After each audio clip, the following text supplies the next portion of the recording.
The crystal chandeliers of the Metropolitan Museum of Art dripped light onto the city's elite. But for Eleanor Sterling, 7 months pregnant, the glare felt like an interrogation lamp. Her husband, tech mogul Richard Sterling, was at the podium, his voice a smooth balm of practiced charm. Everyone saw the perfect power couple.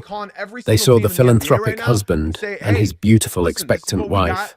But they didn't see the woman seated next to him on the dais, Chloe Raine, her hand brushing his thigh under the table. They didn't know the speech he was about to give wouldn't honor his wife but destroy her. The air in the Charles Engelhard court was thick with the scent of money and tuberose. Waiters in crisp white jackets moved like ghosts through the throng of designer gowns and bespoke tuxedos, their silver trays laden with champagne flutes that caught the light and shattered it into 1,000 tiny diamonds. To any observer, Eleanor Sterling was the epitome of grace. Dressed in a custom-made navy silk gown that draped elegantly over her pregnant form, her honey blonde hair swept into a classic chignon. She was the perfect hostess, the perfect wife, the perfect ornament for her billionaire husband's arm. Her smile, however, was a masterpiece of engineering held in place by years of practice and a will of iron. Beneath the serene facade, a cold dread coiled in her stomach, a feeling that had become as constant as the gentle kicks of her unborn son. For months, the signs had been there, subtle at first, then growing as brazen as the man himself. The late nights at the office, he claimed, were for closing a deal with a Japanese tech firm. The lingering scent of a perfume, not hers, on his suit jackets. The second phone that was always kept face down, buzzing with a life she was not a part of. And then there was Chloe Raine. Chloe, the senior vice president of global strategy at Auratech Innovations, was Richard's magnum opus of a professional creation.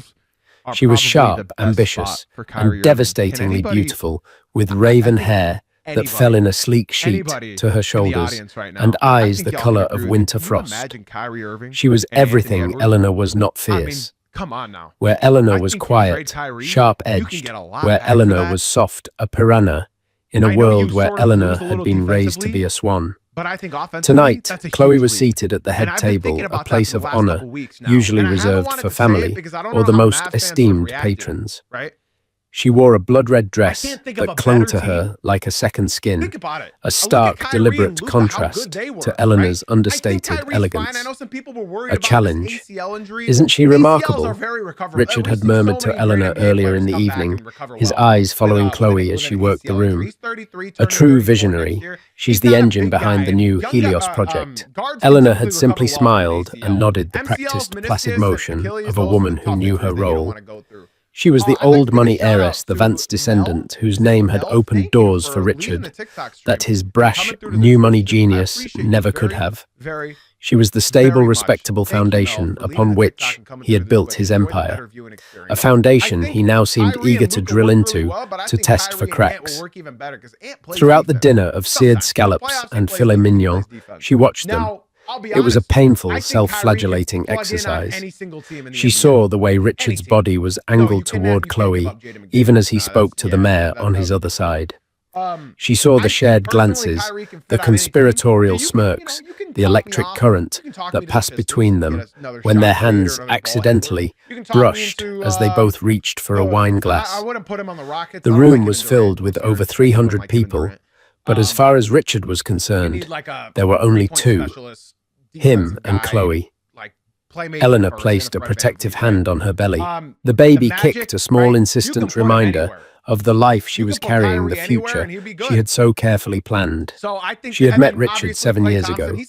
He was a whirlwind of ambition and charisma, a man who saw her not just for her beauty or her family name, but for her quiet intelligence. He'd listened to her ideas about sustainable tech incorporated, her insights into his early business models. He made her feel seen. He had courted her with a relentless, all-consuming passion that had swept her off her feet.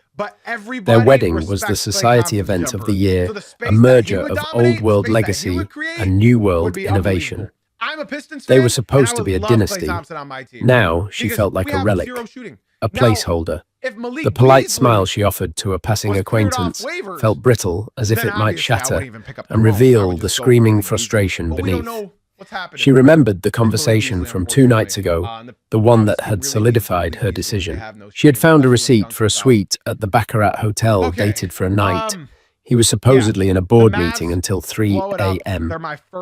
When she'd calmly confronted him, he hadn't even bothered to craft a convincing lie. "Ellie, you're being emotional," he'd said, his tone dismissive, as if speaking to a child. "It's the hormones. Chloe and I were hashing out the final details of the Helios launch. We needed a secure off-site location. It was purely business." He'd tilted her chin, up his thumb, stroking her jaw. "You're my wife, the mother of my son. Don't ever doubt that." But it was the way he said it, not with reassurance, but with a veiled threat. "You're the mother of my son, so you will play your part. You will not make a scene." He wasn't calming her fears. He was managing a potential PR problem. That was the moment the last vestiges of love had crumbled, leaving behind something cold, hard, and terrifyingly clear. He didn't love her. He managed her. She was a strategic asset, and her value was depreciating. The clinking of a spoon against a glass brought her back to the present.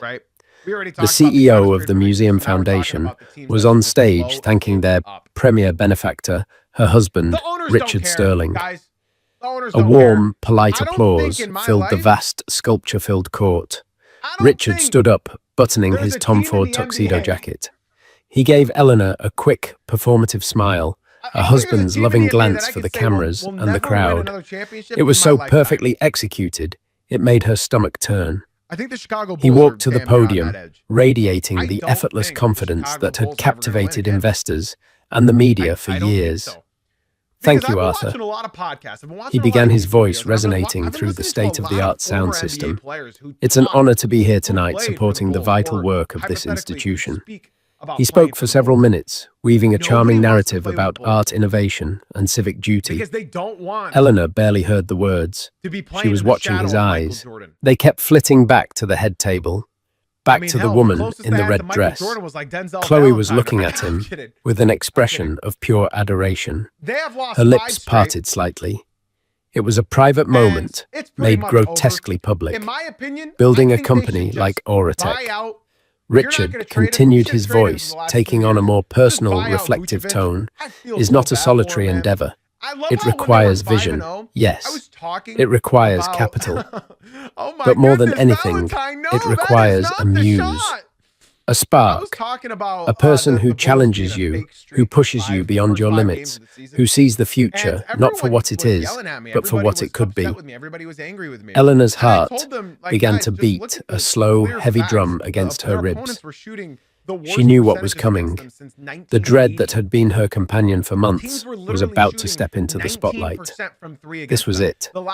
He was actually going to do it. Here, in front of everyone. In front of their friends, their business partners, the society that had watched their every move. He was going to humiliate her on the grandest stage imaginable. She took a slow, deep breath, her hand never leaving her belly. The gilded cage was about to break. The room was wrapped. Richard Sterling had a gift for public speaking. It was a magnetic, almost hypnotic quality that had swayed boardrooms and captivated conference halls. He paused for effect, letting the weight of his words settle over the 300 assembled guests. The silence was absolute, broken only by the distant hum of New York City traffic. Eleanor felt 1,000 pairs of eyes on her, expecting a loving gaze, a blush of wifely pride. Instead, she kept her expression perfectly glacially neutral. Her blood ran cold. For the past 2 years, Richard said, his voice dropping to an intimate, almost conspiratorial level. "I have been fortunate enough to have such a person by my side. Someone whose brilliance is matched only by their passion. Someone who isn't afraid to tell me when my ideas are terrible, and who has the genius to make the good ones truly revolutionary." A murmur rippled through the crowd. This was not the standard philanthropic speech. This was personal. Eleanor saw Mrs. Vanderbilt Astor, a society doyenne, whose opinion could make or break a reputation, lean in to whisper to her neighbor. Eyes started to shift subtly at first, from Richard at the podium to Eleanor, and then with dawning comprehension to the woman in the scarlet dress. Chloe Raine, for her part, looked down at her lap with a feigned modesty that was more provocative than any overt display. A small, knowing smile played on her lips. She was soaking it in this public coronation. This was her victory lap. Eleanor's gaze locked onto her husband's face. She saw the slick arrogance, the self-satisfaction. He was enjoying this. It wasn't just an affair. This public declaration was a power play. He was rewriting their narrative in real time, demoting her from partner to spectator in the story of his life. He was establishing a new queen in his court right before the eyes of the old one. He believed she was trapped, constrained by decorum, pregnancy, and her financial dependence on him. He believed she would sit there and take it just as she had taken everything else. This person is the driving force behind the Helios project, a revolutionary leap in sustainable energy that Oratech will be launching next quarter. Richard announced, his voice swelling with pride. A project that will not only redefine our company, but will genuinely change the world. It is a testament to her vision, her tenacity, and her spirit. He raised his champagne glass. So, I want to propose a toast. Not just to the future of technology, but to the architect of that future.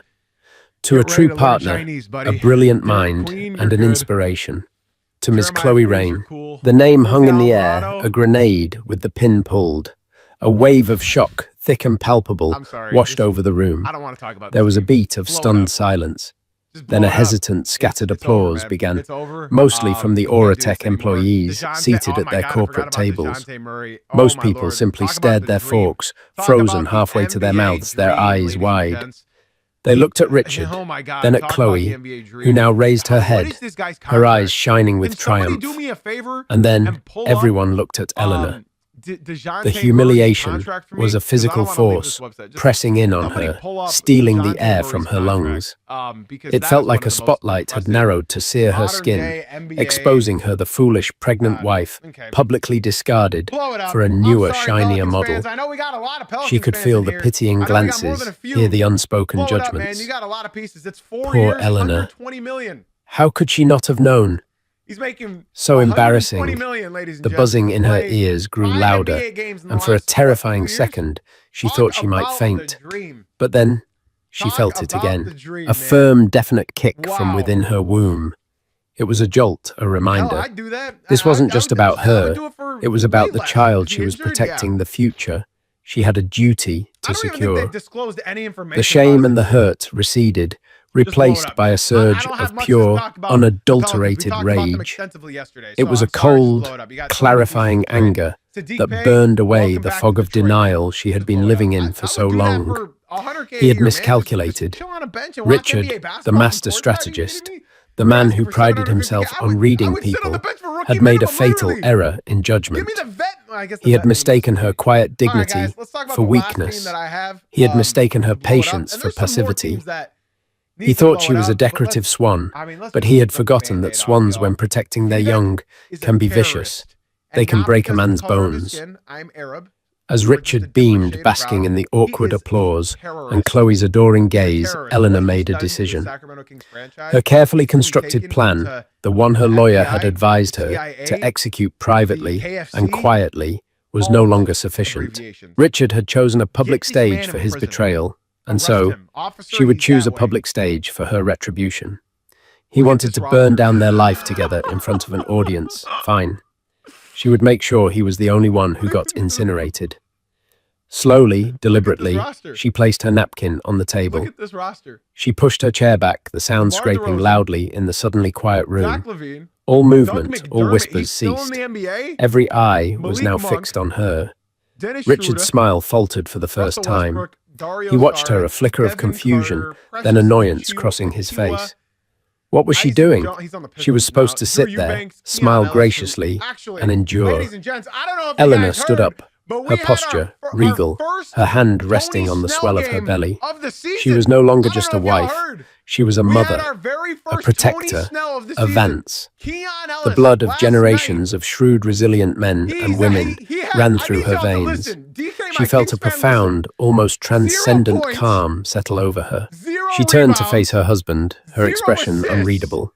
Then she turned her gaze to the microphone on the smaller lectern next to the main podium, the one reserved for brief remarks from the co-host. She started walking toward it. One step, then another. The sound of her heels on the marble floor was like the ticking of a time bomb. The walk from her chair to the lectern felt both instantaneous and eternal. Each of the 20 steps was a lifetime. She could feel the collective gasp of the city's elite, a silent, unified intake of breath. This was not in the program. This was a breach of protocol so profound it bordered on social anarchy. Richard's face had morphed from smug satisfaction to tight-lipped fury. He started to move toward her, to intercept her, to whisper a harsh command to sit down, but he was too late. She was already there. Eleanor reached the lectern and adjusted the microphone.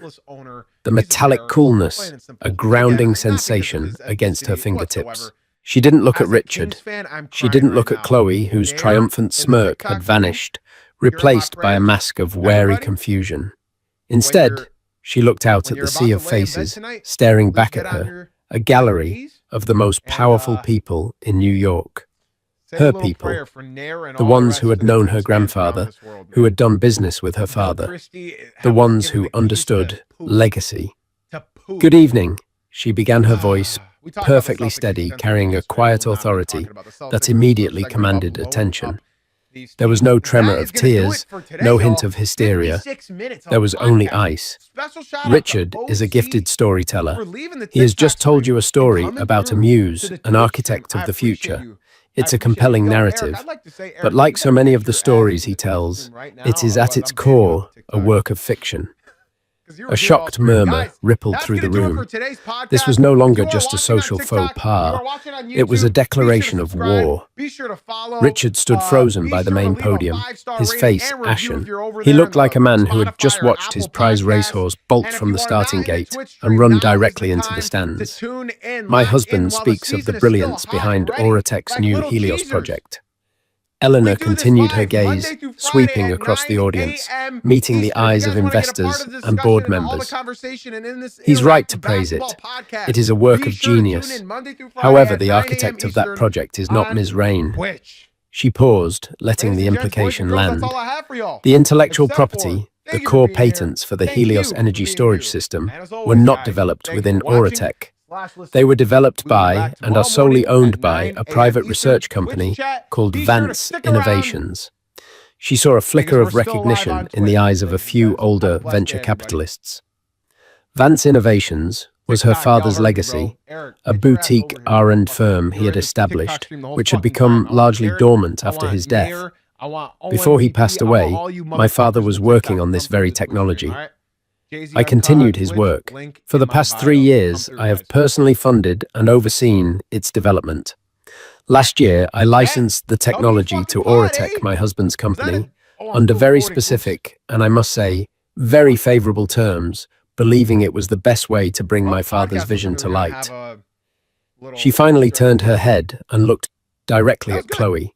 The younger woman's face was a mess of disbelief and dawning horror. Ms. Rain is a talented project manager. She has done an admirable job of overseeing the implementation of my technology. Pretty good at basketball. For that, she is well compensated. But a muse, an architect, All right, guys, no, job fun in this podcast. that is a lie. Homie Mike, my man Matt The room was Leonard, utterly Tyler silent. Lean, The air crackled with tension. Mark, But you guys Eleanor enjoy it? wasn't No? finished. Okay, thanks, Solo. This was just the I will say I find preamble. it wild that everyone The says main that what event the Pels did was one yet of the to worst come. trades in history when the Kings and She Bulls turned her and the attention back to Mavs and Clips Richard. gave their entire future My to husband Denver. also spoke of the capital required to build his company. W Pod, He has the always quote of cultivated Iraq the calling image the of a Bucks self-made man, a Oh, visionary so who that built was an you in the TikTok. I empire was from the one scratch. laughing about that, so This that's what too made is you a come to the carefully Twitch with me? constructed fantasy. From the TikTok stream, She keep up let the her good hand shit. rest Central protectively scrub, on my her baby. stomach. Thank you for the big follow. When we were Thank married, you my for family the big established a ol' trust, follow on Twitch. the I Vance appreciate it. Family Hey, can I Legacy just say Trust. this? It was designed to protect the remainder of my family's fortune. Richard, with his acclaimed financial acumen, was named the managing trustee. Her voice dropped slightly, drawing the audience in closer. The terms of the trust were simple. Richard was to manage the funds, to make them grow. But there was one critical, non-negotiable stipulation put in place by my father to ensure the continuation of our family line. It is an archaic clause, perhaps, but a legally ironclad one. The stipulation states that upon the birth of my firstborn, direct heir, full and unconditional control of the entirety of the trust, including all assets, holdings, and any ventures funded by its capital, reverts directly to me, the mother. She saw the exact moment the blood drained from Richard's face. He understood. His house of cards was collapsing. What the public, and indeed what most of Oratech's board doesn't know, Eleanor announced, her voice ringing with clarity, is that Oratech was not funded by venture capitalists. The seed money, the crucial first round and second round financing, $150 million to be exact, was drawn directly from the Vance Legacy Trust. It was a loan from my trust to his ambition. She looked out at the stunned faces. It was a loan that made him a majority shareholder, a loan that gave him his power, a loan whose primary collateral is that very stock that for the past 7 years has legally resided inside my family's trust. She took a deep breath, delivering the final devastating blow. As you can see, she said, her voice softening as she lovingly patted her prominent baby bump. My firstborn heir is due in 8 weeks, which means that in 8 weeks, or possibly sooner, I will become the sole administrator of the Vance Legacy Trust. And as such, I will assume control of its primary asset, a 51% majority stake in Oratech Innovations. She looked directly at her husband, the man who had tried to break her. A faint, cold smile touched her lips. So, I'd like to propose a toast of my own, she said, raising an imaginary glass. To my husband, Richard. Thank you for your 7 years of service as the interim manager of my company. Your position is terminated, effective immediately. The silence that followed Eleanor's final words was not merely an absence of sound. It was a living entity, a physical pressure that seemed to suck the very air from the room. It was the sound of 300 fortunes being mentally recalculated, 300 social maps being frantically redrawn. For a full 10 seconds, the world stood still. Then chaos erupted. It started not with a shout, but with a sharp metallic clatter. A woman at a nearby table had dropped her fork, the sound echoing like a gunshot in the cavernous hall. That single noise broke the spell.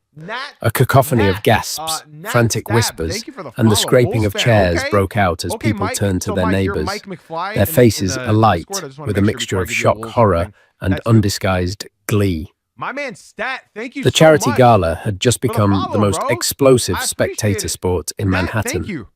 Richard Sterling stood by the podium as if he'd been turned to stone. His face, usually a mask of confident charm, was a canvas of raw, unfiltered shock.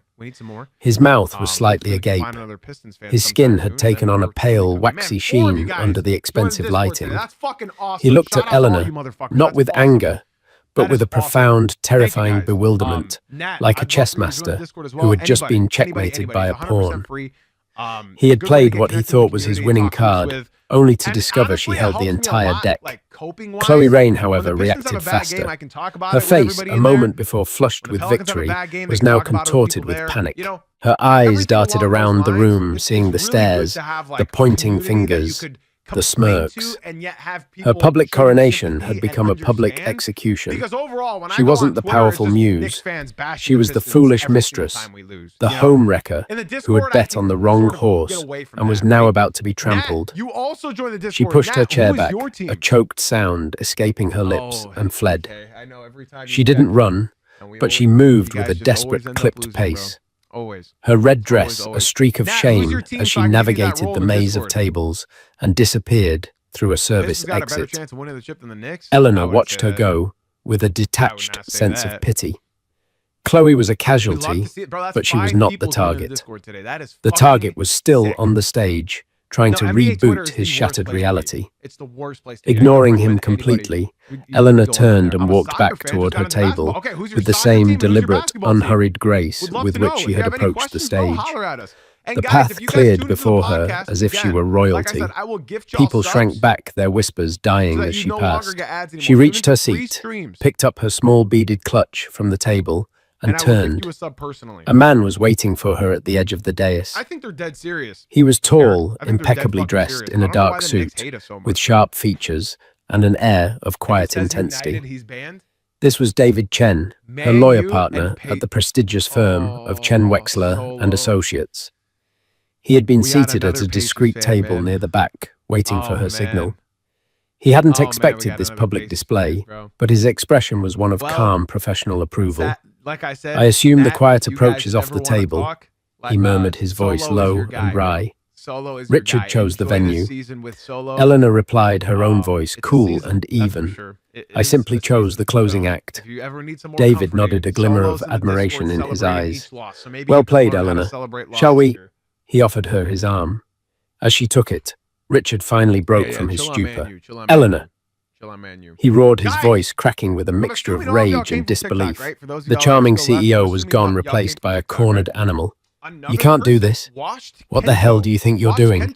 He lunged toward her, his face a mask of fury. But before he could reach her, two uniformed security guards, summoned by the museum's event coordinator, stepped firmly in his path.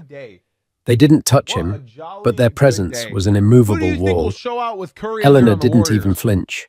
She paused and looked back at her husband, her expression devoid of all emotion. I'm securing my child's legacy, Richard, she said, her voice clear enough for those nearby to hear. Something you were clearly unfit to do. With that, she turned and on David Chen's arm, walked toward the grand exit. The whispers followed her, a wave of speculation and awe. She had not just exposed an affair, she had orchestrated a corporate coup in the middle of a black-tie dinner. She had not just left her husband, she had seized his empire. As they stepped out of the museum and into the cool night air, the flashing lights of paparazzi, alerted by a sudden exodus of texting guests, erupted in their faces. David shielded her, guiding her toward a black town car that purred at the curb. Change of plans, David said to the driver as they settled into the plush leather seats. Take us to the Oratech building. Eleanor looked at him surprised. Tonight, David confirmed, pulling a file from his briefcase. You didn't just make a social statement, Eleanor. You made a legal declaration of intent. He will be at his office within the hour trying to shred documents, transfer funds, and rally the board. We need to strike now while he's still in shock. We serve the injunction tonight. We lock him out of the system. We take control before he can even begin to fight back. Eleanor leaned her head back against the seat, the adrenaline of the past hour finally beginning to recede, leaving a profound and weary clarity. The gilded cage was gone, but the battle was just beginning. She looked out at the glittering lights of the city flashing past the window. They no longer looked menacing. They looked like they belonged to her. The Oratech building was a monument to Richard's ego, a sleek, 50-story behemoth of black glass and steel that stabbed at the midtown Manhattan sky. When Eleanor's car pulled up to the entrance, the lobby was in a state of controlled chaos. Word had traveled faster than the speed of light. Security guards were huddled together speaking into their radios, while a few late-working junior executives stood in stunned groups, staring at their phones. David Chen, holding a thick, leather-bound portfolio, led the way. He was no longer just Eleanor's lawyer, he was her general, and this was the opening salvo of their campaign. They were met at the security desk by two grim-faced men in suits, members of a private security team David had hired that afternoon. Mr. Sterling is not here yet, the lead guard, a former police detective named Frank, reported. But his head of IT, Peter Gleason, is on his way up to the executive server room. Stop him, David commanded without hesitation. No one accesses the servers. No one enters or leaves the executive floor without my or Mrs. Sterling's direct authorization.